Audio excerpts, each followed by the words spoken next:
Aujourd'hui, il m'a été confié la tâche et je vous en remercie vraiment pour votre confiance. Merci Ludovic. On s'est rencontrés à Bordeaux, ça a été très efficace. Donc d'assurer l'ouverture de votre journée en chemin vers le tourisme responsable. Donc mon objectif, comme celui de chaque intervenant que vous allez rencontrer et écouter attentivement aujourd'hui, va être de vous outiller, on m'a dit du concret, de vous outiller, de vous encourager, de vous inspirer, j'espère, pour que vous puissiez repartir chacun avec 2 certitudes. Il n'est jamais trop tard pour agir et j'ai envie d'agir et je m'en sens capable. Ce sera l'objectif voilà, aujourd'hui. Mais avant de dresser ce panorama un panorama non exhaustif des actions et des bonnes pratiques, alors je vais tester voilà, la zapette.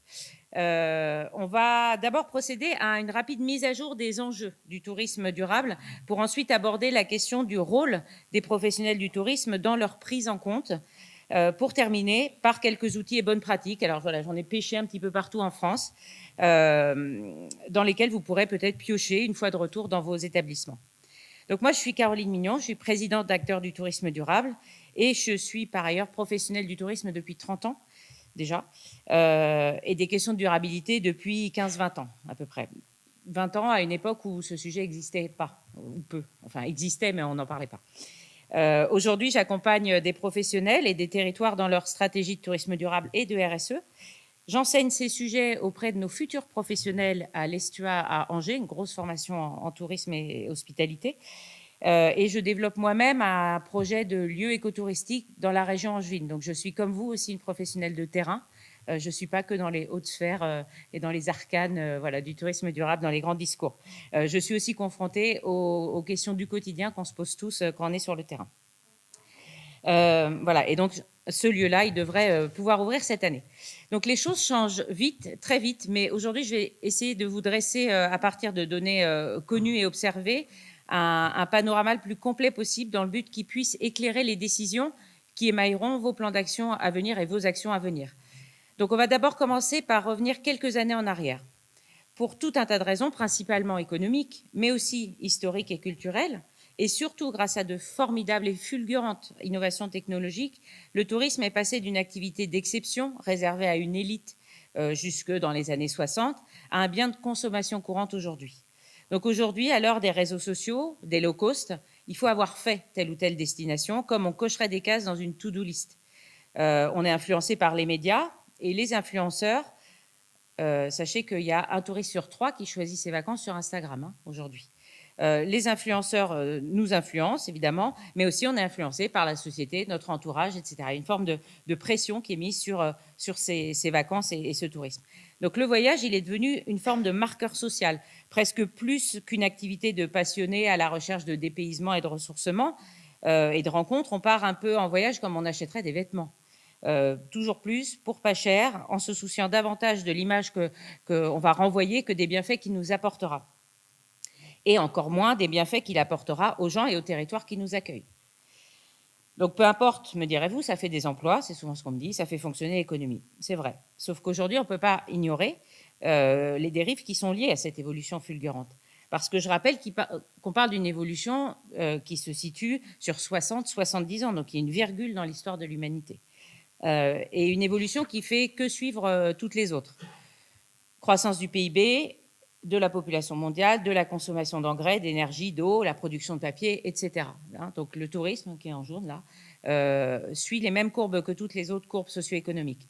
Et en miroir, comme vous le voyez dans cette slide, en miroir à ce développement socio-économique fulgurant, les courbes d'évolution des impacts sur le système Terre, à droite. L'artificialisation des sols, les émissions de gaz à effet de serre, la pêche marine, l'acidification de l'océan, le recul de la biodiversité. Pour constater un fonctionnement de société qui engloutit chaque année plus que la précédente des ressources qu'elle sait pourtant limiter. Et on le sait depuis les années 70 et plus précisément 72, la parution du rapport Meadows qui était produit par le Club de Rome, les limites de la croissance.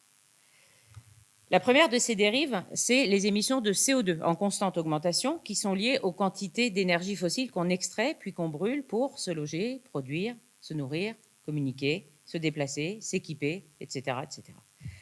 Ramener à l'énergie humaine la production puis la consommation permise par l'utilisation de ces énergies fossiles, c'est comme si chaque humain avait l'équivalent de 200 esclaves en permanence qui travaillent pour lui. 600 en France. C'est-à-dire qu'il faudrait qu'on soit 1400 milliards d'individus sur Terre pour produire autant d'énergie que ce que nous permettent les énergies fossiles aujourd'hui. Le revers de la médaille, je vous disais, c'est un réchauffement planétaire qui est pas sans précédent, hein, parce qu'il a déjà fait aussi, voire plus chaud dans le monde, mais c'est un réchauffement extrêmement rapide. Comme vous le voyez sur cette vidéo, donc il y a un time-lapse de la NASA, le monde a augmenté sa température de 1,2 degré en moins de 150 ans. Donc à l'échelle mondiale, 1,6 en Europe, on se réchauffe plus vite qu'ailleurs, et plus 6 degrés en Arctique, comme vous le voyez, vous l'avez vu sur cette vidéo. Je vais remettre les. Donc voilà, une accélération nette, comme vous l'avez vu depuis les années 2000. Et un petit rappel pour bien comprendre, ce réchauffement, il est directement lié, selon le groupement intergouvernemental des experts sur l'évolution du climat, le GIEC, à la surconsommation, la consommation ou la surconsommation d'énergie fossile, gaz, charbon et pétrole, qui entraîne des émissions de CO2, qui, avec d'autres gaz à effet de serre, entraîne cette hausse des températures qui pourrait, toujours selon ces mêmes experts du GIEC, atteindre un réchauffement de l'ordre de plus 5 degrés, si rien n'est fait pour limiter la production de gaz à effet de serre. Plus 5 degrés, c'est la même différence qu'entre aujourd'hui et la dernière ère glaciaire, il y a moins 20 000 ans. Donc ça entraîne entre autres une importante montée des eaux, mais également des phénomènes climatiques extrêmes plus fréquents et plus violents que ceux qu'on connaît, surtout ces 20 dernières années. Donc pour éviter ce scénario, on a signé en 2015 l'accord de Paris qui engage les États dans une transition qui permet de limiter cette augmentation de la température moyenne à plus 1,5 à 2 degrés. Comme vous le voyez, c'est quand même il y a un point de rupture, hein, c'est en ce moment, pour réduire drastiquement les émissions de CO2. Les émissions de gaz à effet de serre sont responsables du dérèglement climatique. Elles sont mesurées en équivalent tonnes CO2. Aujourd'hui, est-ce que vous savez combien un Français consomme chaque année de tonnes CO2? Vous avez entendu ce chiffre? Oui. Voilà. Grosso modo, 10 tonnes. Alors, ça réduit. C'est la bonne nouvelle, c'est 9,3 aujourd'hui précisément. Là, c'est un chiffre de 2019. Grosso modo, ça se répartit en 4 grandes parties: les transports, l'alimentation, le bâtiment, donc la construction et l'occupation, et la consommation de biens. Et puis ensuite, il y a une partie de la dépense publique qui est répartie sur l'ensemble des citoyens. Notre secteur d'activité, le tourisme, est l'un des nombreux facteurs qui a conduit à cet état de fait. Et donc, pour respecter l'accord de Paris, il nous faudrait réduire notre consommation à... Vous êtes très fort. À 2 tonnes. Donc pour ce faire, on a des trajectoires d'atténuation qui ont été définies au niveau mondial et en France. Donc c'est la stratégie nationale bas carbone qui prévoit donc cette trajectoire de réduction et cette augmentation de notre capacité d'absorption du CO2. Et dans le tourisme, alors cette capture d'écran-là, c'est le transport aérien. Ça veut dire que vous avez aussi le fret, les armées, etc. Mais ça vous donne une idée de ce qu'est le tourisme international aujourd'hui. L'activité touristique représente quand même aujourd'hui 1,4 milliard de voyages en avion. On estime que ce sera 2 milliards en 2030 et 3 milliards en 2050. Alors que l'usage de l'avion reste le fait d'un nombre très restreint de personnes, puisque à l'échelle du monde, on estime que c'est à peu près 10 à 15% de l'humanité qui est déjà montée dans un avion. Hein. Donc, où on souhaite que le reste de l'humanité ne puisse jamais monter dans un avion, je ne sais pas si c'est la bonne solution, où on change notre manière de faire, nous, qui sommes ceux qui sont déjà montés dans les avions, pour améliorer la situation. Le tourisme, selon Nature Climate Change, serait responsable de 8% des émissions de gaz à effet de serre dans le monde. Ça remarche, très bien.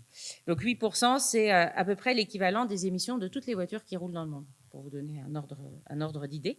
Et ces émissions, contrairement à beaucoup d'autres secteurs, nos émissions de tourisme, elles augmentent encore, de 4% par an. Pour information, le numérique augmente de 6% par an et ça ne va pas s'améliorer avec l'intelligence artificielle.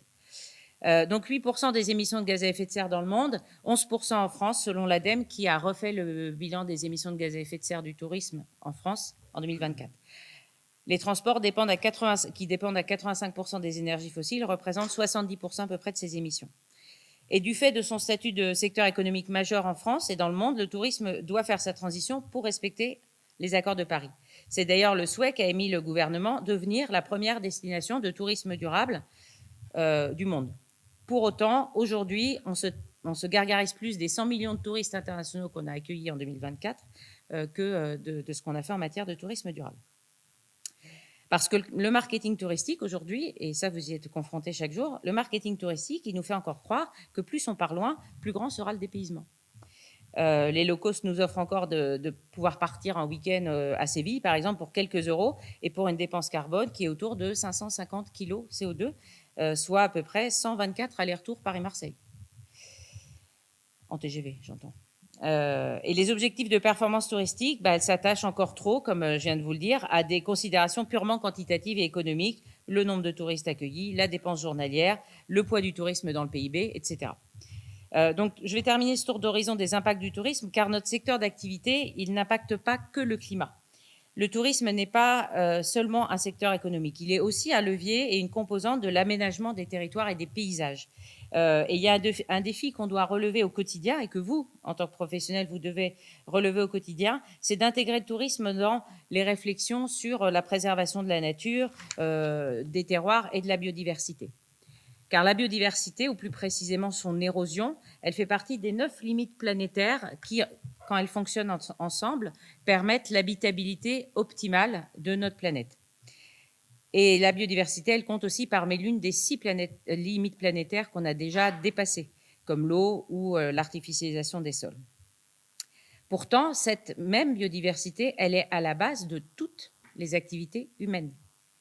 On en a besoin pour se nourrir, pour réguler le climat, pour se déplacer, parce que les énergies fossiles, on les trouve bien dans le sol, pour produire, pour se soigner, etc. etc. J'ai essayé de faire, avec mes étudiants, la liste de tout ce que nous permettaient ces services écosystémiques, et vous voyez qu'on dépend considérablement, et pour tout ce qu'on fait, de la biodiversité. Et au cœur de nombre de vos offres touristiques, on trouve cette même biodiversité. C'est-à-dire que les forêts, les bocages, les zones humides sont autant d'habitants pour la faune et la flore sauvage sur vos territoires, mais c'est aussi vos outils pour faire du tourisme.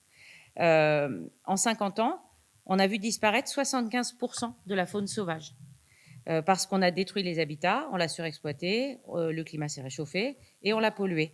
Et notre activité touristique, elle a une responsabilité dans cet effondrement parce qu'on a des activités qui nécessitent de l'espace, qui artificialisent, qui consomment beaucoup de ressources, qui concentrent une présence humaine, qui perturbent les équilibres. Pour vous donner une idée, je vous ai mis quelques photos un peu touristiques. Un touriste, il consomme 1,6 fois plus d'eau qu'un habitant en France. À Zanzibar, le rapport, il est de 1 pour 16. Un touriste à Zanzibar consomme 16 fois plus d'eau qu'un habitant de Zanzibar. Il entraîne une surproduction de déchets et des besoins exponentiels en assainissement. Et malheureusement, ces difficultés-là, elles se situent souvent dans des zones où la gestion de ces flux est compliquée, la gestion de déchets ou l'assainissement. Je pense notamment en montagne ou sur des îles, etc., ou dans des zones un peu chaudes ou désertiques. Et le tourisme entraîne parfois aussi de la surfréquentation, le piétinement d'espaces fragiles et entraîne des pollutions.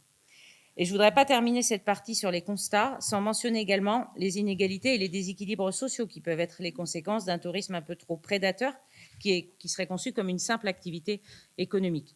Parce qu'au-delà de reposer sur les richesses naturelles d'un territoire, le tourisme il repose aussi sur des richesses humaines et patrimoniales qui doivent être préservées et valorisées.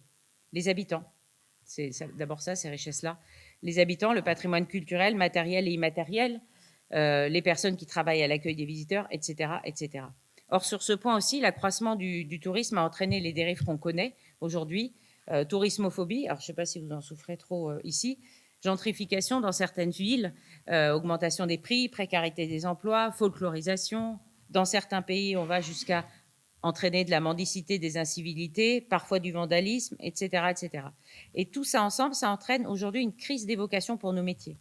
Donc, devant tous ces constats, et parce que notre activité, elle repose sur ces mêmes richesses qui sont abîmées en ce moment, il est une évidence que le tourisme durable, il n'est plus une option stratégique. Ça a été le cas longtemps, on a mis une option stratégique, mais c'est pas une option qui s'offre aux opérateurs, mais c'est une responsabilité qui incombe à chacun d'entre nous.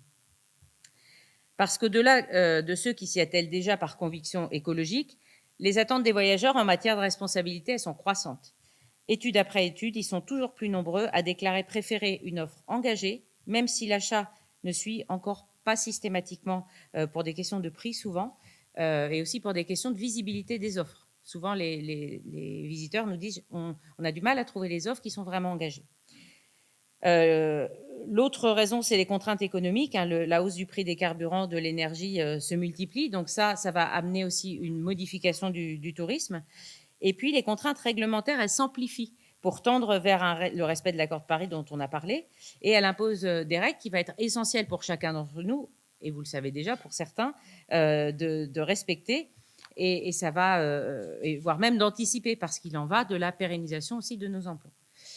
Par exemple, je crois que vous en parlerez en fin de journée, l'essor des véhicules électriques entraîne dès aujourd'hui une demande croissante de bornes de recharge dans les hébergements, les sites de visite, etc. Le décret tertiaire impose aujourd'hui des réductions de consommation énergétique à nombre d'établissements touristiques, puisqu'on est dans le champ du tertiaire, pour donner que 2 exemples. Et on voit que les événements climatiques plus fréquents dont je parlais tout à l'heure et plus intenses pèsent sur les activités touristiques et entraînent des difficultés, notamment pour s'assurer.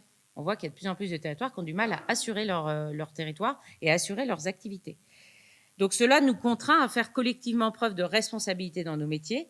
Et il ne s'agit là ni de convictions à défendre, ni de militantisme ou de pessimisme exacerbé, mais bien d'une réalité qu'on peut résumer à cette phrase qui n'est pas de moi. Il nous faut gérer l'inévitable pour éviter l'ingérable. Pour ce faire, ça c'était la partie négative. Maintenant, on va passer sur la partie qu'est-ce qu'on fait. Pour ce faire, donc il y a un certain nombre d'acteurs qui se sont engagés, qui travaillent, dont un que je représente avec plaisir aujourd'hui, acteur du tourisme durable. Donc, pour accompagner les professionnels dans le déploiement et le rayonnement d'un tourisme qui soit plus durable et qui permette à notre activité de continuer de se pérenniser, une activité qui tienne compte de ces réalités. L'association, elle existe depuis 14 ans et 11 ans dans sa forme et sa vocation actuelle. Je vous ai mis une petite slide. Je laisserai mon diaporama, comme ça vous aurez les différents chiffres. Je voulais vous partager la définition réaffirmée en 2022 du tourisme durable, selon acteurs du tourisme durable, et qui donne les grands enjeux et qu'on essaie d'appliquer dans l'ensemble de nos missions, et qui est là aussi pour inspirer l'ensemble des membres et de tous les acteurs qui veulent s'engager en matière de tourisme durable. Et vous voyez que parmi on a ces 3 piliers du développement durable qu'on retrouve, le pilier environnemental à travers la décarbonation, le pilier social à travers l'accessibilité au plus grand nombre, et un pilier économique, puisque le tourisme doit avoir un impact positif sur l'économie locale et les territoires. Les principales missions d'acteurs du tourisme durable, je vais passer assez vite là-dessus parce que j'ai vu que vous avez dans le très bon livret qui vous a été remis, vous avez le détail. Donc, on mène une réflexion continue et on produit de l'expertise. Donc, je vais vous attirer votre attention sur un des objets d'expertise qu'on a créé, c'est le guide des démarches de labellisation pour un tourisme durable, celui du milieu, puisqu'il sera question de label dans la journée.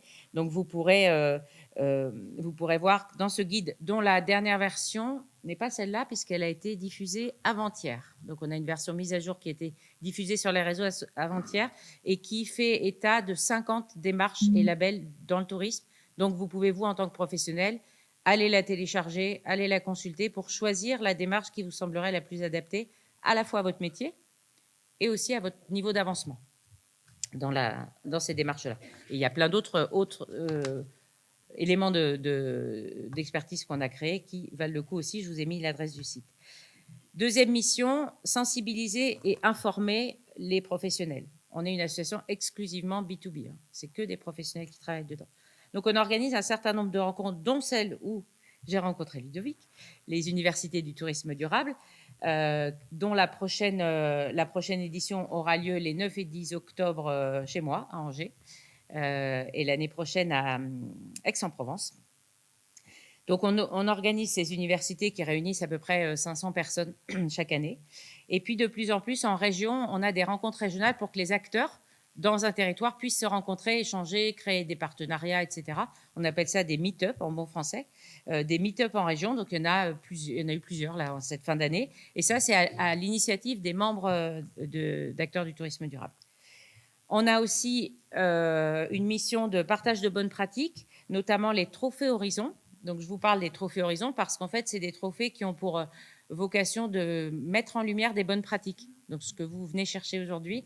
Et je souhaitais en parler parce que les candidatures sont ouvertes pour cette année. Elles sont ouvertes jusqu'au 7 mars. Là, on est en période de candidature. Donc, si vous avez une initiative dont vous êtes fiers sur un des 11 prix qu'on remet, donc qui sont les grands enjeux de durabilité, énergie, accessibilité, etc., vous pouvez faire acte de candidature jusqu'au 7 mars sur le site que je vous indiquais ici. Et dans le partage des bonnes pratiques, je vous invite aussi à prendre connaissance de la plateforme du tourisme durable, donc que vous connaissez peut-être pour certains ou peut-être pas. Donc la plateforme du tourisme durable, c'est le site portail de toutes les bonnes pratiques en matière de tourisme durable. Donc c'est absolument à connaître quand on veut avancer là-dessus. C'est un outil qu'on a créé, Acteurs du tourisme durable, avec Atout France l'année dernière. Qui a été construit dans le cadre d'une convention de partenariat qu'on a signée avec eux en 2022 et qui regroupe toutes les bonnes pratiques. Alors, avec des solutions, des formations, les aides financières, des études, des guides, etc. Donc, vous avez beaucoup de bonnes pratiques par métier, par région, etc., qui sont disponibles sur France Tourisme Durable. Dernière mission d'acteurs du tourisme durable, on assure une mission aussi de veille et puis on porte un plaidoyer auprès des décideurs pour faire exister cette nécessité d'avancer en matière de durabilité. Téléphone qui fait du bruit, voilà. Voilà. Donc voilà pour acteurs du tourisme durable. Je reste avec vous jusqu'au début d'après-midi, donc si vous avez des questions, je suis là pour répondre là-dessus. En matière d'enjeux et d'actions pour le tourisme en Saône-et-Loire, 3 enjeux qu'on va regarder ensemble. Vous allez pouvoir essayer de vous inspirer de tout ça. Pour moi, vous constituez une courroie de transmission entre le territoire, donc sa géographie, ses richesses, les acteurs économiques et les visiteurs. On va regarder enjeu par enjeu quelques exemples. Premier enjeu, il faut décarboner le tourisme. Vous l'aurez compris dans les premières diapos. Donc, je vous ai mis quelques actions possibles. Mener une réflexion pour développer, accueillir les mobilités touristiques, rapprocher le tourisme des clientèles, accompagner les professionnels dans leur transition. Donc, c'est baisser partout où on peut les émissions de gaz à effet de serre générées par le tourisme. Je ne vais pas vous parler de l'avion, vous êtes moins concernés, mais la voiture, je pourrais vous en parler dans son usage individuel, parce que c'est bien elle qui a la plus grande part, selon les chiffres du bilan des émissions de gaz à effet de serre du tourisme, dans les émissions des touristes qu'on accueille. Vous verrez que c'est à peu près 70% de votre bilan carbone. Mais on ne va pas non plus parler de ça, parce que vous avez peu d'impact dessus, mais vous pouvez quand même, en tant que professionnel, agir sur ces sujets-là. Donc, vous pouvez, là, je vous ai mis quelques exemples, multiplier l'accueil de la mobilité douce, vous allez en parler tout à l'heure. Vous allez pouvoir accompagner les professionnels et dans vos établissements, avancer sur l'efficacité énergétique des bâtiments. Vous allez pouvoir travailler sur la production locale, parce que oui, réduire l'impact climatique, c'est aussi manger et consommer des produits locaux parce que ça limite les transports. Et tout ça, c'est des signaux faibles, mais ceux-ci deviennent de plus en plus perceptibles. Les visiteurs, ils attendent des engagements, des actions significatives en matière de limitation de notre empreinte écologique et de maximisation de notre empreinte sociale. Donc, décarboner, c'est atténuer les effets du dérèglement climatique ou tout au moins le limiter. Vous pouvez choisir les labels. Ça, c'est un exemple. J'en ai parlé dans le guide. On vous en reparlera aujourd'hui. Vous avez d'éminents représentants de clés vertes et d'écolabels qui pourront vous en parler. Donc, je ne vais pas m'apesantir dessus, mais vous pouvez tout à fait aller vers un label. Et pour ceux qui sont en charge d'office de tourisme, par exemple, ils peuvent aussi être des soutiens dans ces démarches de labellisation. À Angers, par exemple, l'office de tourisme a accompagné des professionnels dans le déploiement de l'écolabel européen et de Écotable pour les restaurateurs.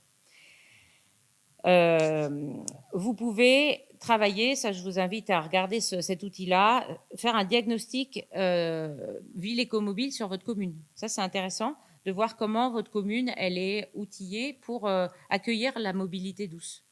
Donc ça vous avez un diagnostic qui existe qui s'appelle ville écomobile. Et vous avez également un autodiagnostic de mobilité touristique qui est disponible sur le site du Comité régional du tourisme de Nouvelle-Aquitaine, qui a été qui a été mis en ligne en 2024, qui vous permet de faire cet autodiagnostic de mobilité touristique, notamment si vous êtes un hébergeur. C'est plutôt conçu pour des hébergements. Vous pouvez évidemment mettre en place la location de vélos. Il y a beaucoup d'établissements qui le font, de plus en plus d'offices de tourisme aussi qui le font dans des territoires où il n'y a pas d'activité, de loueurs de vélos professionnels. Vous pouvez évidemment, partout où c'est possible, au restaurant, au petit-déj, en boutique, ce sera le sujet d'un de vos ateliers cet après-midi, favoriser l'approvisionnement local parce que ça a beaucoup de bienfaits. Ça décarbone parce qu'il y a moins de transport, ça valorise les savoir-faire locaux et les traditions locales et ça participe au dynamisme économique du territoire.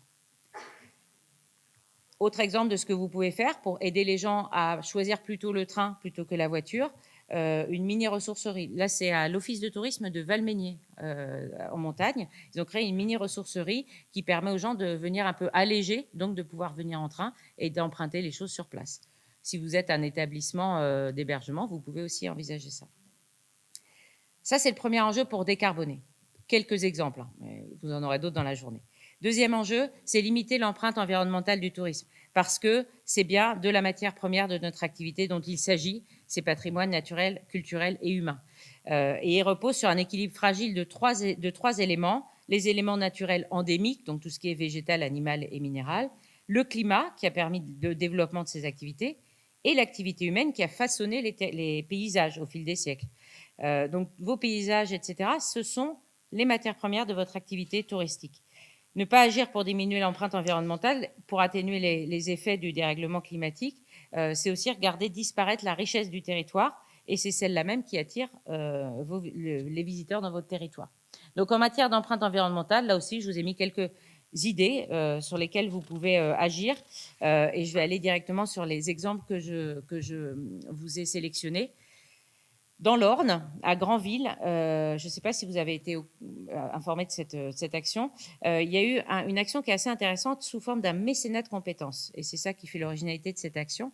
C'est qu'en fait, c'est une action de 2024 qui a été faite par un partenariat en mécénat de compétences qui s'est tenu d'avril à octobre. Et en fait, l'idée, c'était de former les salariés volontaires de l'Office de tourisme de Granville, dans l'Orne, qui a été muni d'indicateurs clés et qui sont allés sensibiliser les pêcheurs à pied sur l'estran à la protection de la biodiversité. Et ils ont été formés par une association locale qui travaille sur ces questions-là.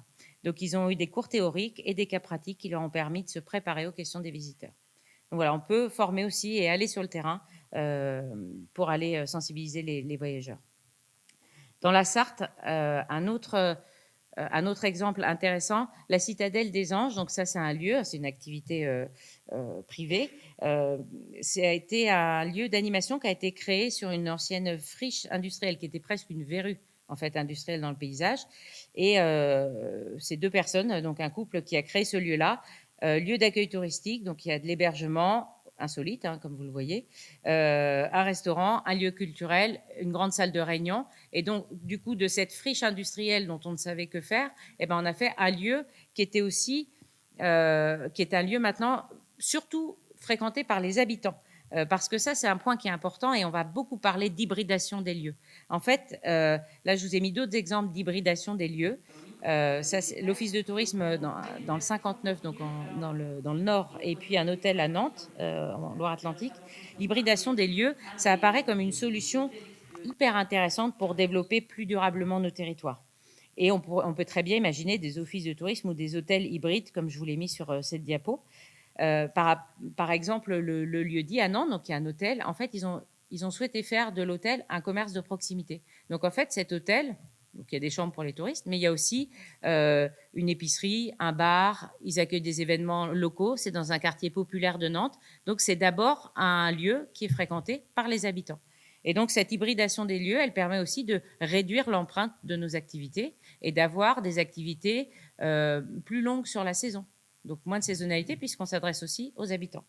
Donc ça, c'est un sujet, je pense qu'il faut vraiment qu'on développe dans l'avenir. Donc ça répond à la fois aux besoins de la population locale, ça fait des lieux avec plusieurs statuts, avec plusieurs sources de financement, du coup aussi. Et ça offre, comme je vous le disais, l'opportunité de contrer ces questions de saisonnalité. Troisième enjeu et dernier enjeu que je vois, presque dernier enjeu, c'est adapter l'offre touristique. Donc, adapter l'offre touristique dans son contenu et dans son déploiement spatio-temporel, c'est encourager et accompagner l'installation de prestataires d'activités vertueux, évidemment, encourager la transition des activités polluantes vers des activités qui le sont moins, passer du jet ski thermique au jet ski électrique ou alors du jet ski électrique au paddle. Vous voyez comment on peut réduire aussi l'empreinte, mais tout en gardant cette idée de l'expérience. Parce que ce qui est intéressant, c'est de travailler sur la sobriété, mais de faire de cette sobriété une innovation. On voit qu'il y a un certain nombre d'initiatives qui sont des opportunités pour l'innovation. Je vais vous donner quelques exemples. Aux Émauges, donc ça c'est dans mon département, vous en avez peut-être ici aussi. En fait, les Mauges, c'est un secteur très industriel, un territoire assez industriel, et c'est un programme de visite d'ateliers d'entreprise dans les Mauges qui s'adresse autant aux visiteurs qu'aux habitants. Pour moi, avec l'hybridation des lieux, la visite d'entreprise dans le tourisme durable, c'est un des vrais leviers intéressants aussi, parce que ça remet au cœur du territoire une activité ancestrale, ça valorise les savoir-faire d'un territoire, ça rend fiers les habitants de leur territoire, ça donne un rôle aux habitants dans le tourisme parce qu'ils vont accueillir dans leur entreprise les visiteurs, ça va contrer la tourismophobie parce qu'il y aura cet échange humain entre des visiteurs et des habitants qu'il n'y a pas forcément ailleurs. Donc pour moi, la visite d'entreprise, c'est vraiment un des axes extrêmement intéressants pour allonger des saisons aussi et pour amener des touristes dans des endroits où ils ne seraient pas forcément allés, parce qu'il n'y a pas forcément un site touristique à voir. Je vous ai mis 2 autres exemples de tourisme très local. L'idée, c'est vraiment de faire des habitants les premiers touristes de vos territoires.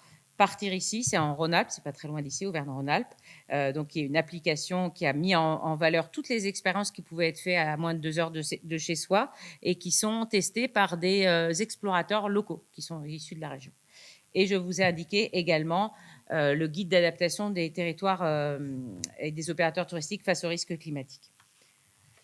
Évidemment, le dernier exemple que j'ai de choses intéressantes à développer, et vous n'avez pas attendu aujourd'hui pour le faire, c'est de développer l'agritourisme parce que ça offre une expérience aux visiteurs, ça sensibilise à la fragilité des écosystèmes, ça valorise des métiers qui le sont peu. C'est aussi un dépaysement, un ressourcement. Dans une ferme, quand on vient de la ville, c'est des paysans. Ça permet des rencontres et ça participe à l'économie locale puisque ça fournit aux paysans un revenu suffisant et ils peuvent vivre décemment de leur activité. Bref, donc comme je le disais au début, le tourisme est devenu un bien de consommation courante, mais les aspirations des voyageurs, elles sont claires. Ils veulent déconnecter, ils veulent prendre le temps, ils veulent rencontrer, ils veulent découvrir des nouvelles destinations et vivre des nouvelles expériences. Et on en revient là aux sources du tourisme et à sa raison d'être. Il s'agit pour nous de rendre désirables et de réenchanter des destinations qui sont plus proches, des lieux qui sont moins fréquentés. Et c'est ce qu'ils recherchent. C'est bien ce que recherchent les visiteurs, c'est ce dont les habitants sont fiers, en fait. Donc là, il y a vraiment une innovation à créer, de rapprocher tout ça. Et de faire du tourisme, comme le dit Pierre-Yves à Nantes, de faire du tourisme une action de proximité, une action dans la vie quotidienne des gens. Réenchanter, c'est faire de nos offres et des territoires des expériences uniques, sans pour autant multiplier des activités à sensation. Ça ne sert à rien, ce n'est pas nécessaire. Ça ne correspond pas aux attentes, forcément. Ils veulent vivre des expériences, mais ce n'est pas des choses à sensation, et ce n'est pas en faire un maximum en moins de temps, puisqu'on veut aussi se déconnecter. Donc l'attente, elle est plutôt axée sur l'authenticité des rencontres avec les habitants, avec un fort désir en matière d'expérience active plus que passive. Et réenchanter, j'aime bien parler de ça aussi, c'est important, c'est aussi agir sur le sens de nos métiers, c'est réinterroger les conditions de travail. Les visiteurs sont aussi de plus en plus attentifs à ce point-là. Et c'est relever le défi de la crise des vocations qu'on traverse en ce moment. Il est très difficile d'embaucher dans le tourisme. Les métiers font moins rêver qu'ils ne le faisaient auparavant. Donc voilà, brièvement brossé, j'espère avoir pas trop débordé, les enjeux auxquels on est, qu'on le veuille ou non, collectivement confrontés. Donc en vrac, quelques idées que ça m'inspire. Mutualiser les actions et les outils et les moyens entre vous et dans votre réseau. Inventer, mettez en place des ateliers créatifs avec vos équipes. Il y a beaucoup d'idées qui peuvent en sortir. Utilisez les quantités de ressources à votre disposition. J'en ai cité plusieurs, je vous les donnerai. Vous avez tous les espaces de tous les CRT, pas que de celui de Bourgogne-Franche-Comté, mais dans tous les CRT, vous avez des espaces en accès libre avec plein de propositions, d'actions, de formation, etc. Utiliser les prospectives qui ont été faites par Atout France et ADN Tourisme aussi, c'est intéressant, ces travaux-là, et rechercher la modernité dans la sobriété. Donc voilà, j'espère que cette journée, elle vous nourrira, elle vous interrogera, elle vous inspirera et motivera, et que vous repartirez avec plein d'envie et d'idées pour agir. Et je terminerai sur la phrase d'un gouverneur de l'État de Washington, parce qu'il y a aussi des gens qui sont censés aux États-Unis. Nous sommes la première génération qui ressent l'effet du changement climatique et certainement la dernière à pouvoir y faire quelque chose. Et je vous remercie de votre attention. Le décor est posé, le décor est planté. Moi, je retiendrai, si je peux me permettre, 2 choses. Agir, agir, agir, agir. S'ils n'ont pas compris ça, il faut agir. Et dans votre propos et dans votre présentation, je me disais, alors en toute modestie, je me disais qu'on n'était peut-être pas si mal que ça en Saône-et-Loire. J'ai entendu travailler avec les producteurs locaux. On en fera la démonstration tout à l'heure. Vous avez parlé de mobilité douce. Le département de Saône-et-Loire est le premier département à avoir inventé, entre guillemets, la voie verte. Et on a un réseau de voies vertes et de voies bleues qui est plutôt conséquent. Travailler avec faire en sorte que ce soit les habitants qui soient les meilleurs ambassadeurs de son territoire. Tous les prestataires touristiques qui sont là m'entendent dire ça depuis je ne sais pas combien de temps. Le meilleur ambassadeur d'un territoire, c'est celui qui y habite. Voilà. Et on l'a vu pendant le Covid, les locaux ont redécouvert leur territoire et je crois qu'il faut travailler là-dessus. Donc je me dis qu'on a encore plein de choses à faire, mais on n'est pas si mal que ça et je suis plutôt fière de vous et je suis un peu fière aussi du département qui essaye de vous accompagner parce qu'on n'est pas dans un tourisme de masse, on ne veut surtout pas l'être. Et j'ai cru apercevoir quelqu'un de Solutré, je ne sais plus où, par exemple le grand site de Solutré, Dieu sait si on travaille pour qu'il soit connu, reconnu, mais pas envahi non plus. Voilà, donc je crois qu'on est dans cette démarche et ça fait plaisir d'entendre votre discours. On a encore plein de travail à faire, mais en tout cas Caroline, un grand merci pour votre intervention qui nous a remis vraiment dans le contexte. Merci à vous.